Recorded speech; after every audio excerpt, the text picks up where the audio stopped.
Thank you. I have Amendment 1. Call 1. There are many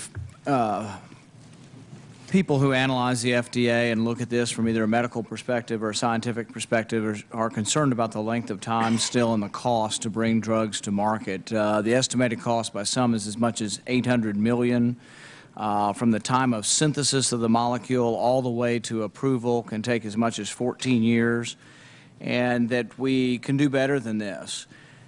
One of the ideas that we've had for this is to try to see if we can expedite approval by using data from around the world, from the European Union and other places. I'll give you an example. Pulmonary fibrosis is a disease that affects about 200,000 people in our country. Congressman Charlie Norwood died from this disease not too long ago. One of my staff members' family has this disease. It's approved drug to treat it. There's only one drug basically, is pirfenidone, and it's been approved in Japan and the European Union.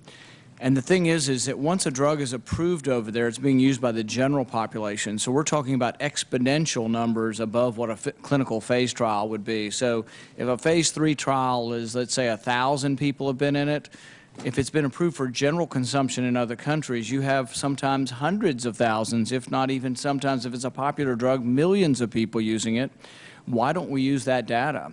So basically, my Amendment 1 says that we should have the clinical investigations that are done in the European Union should be used by the FDA. It still gives them out. If the Secretary finds that such investigations are not adequate, we don't use them. But it says you should use them. I mean, for goodness sakes, we should look at the clinical trials being used in other countries, other modern countries around the world, and it just says you should look at them.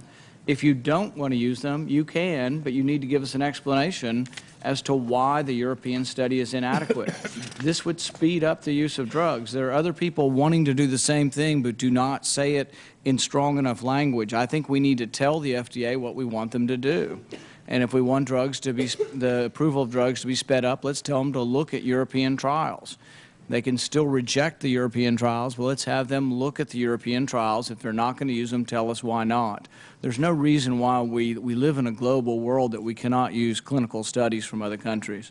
And I would hopefully ask for a vote and see what kind of support we can get for this amendment. Thank you. Any other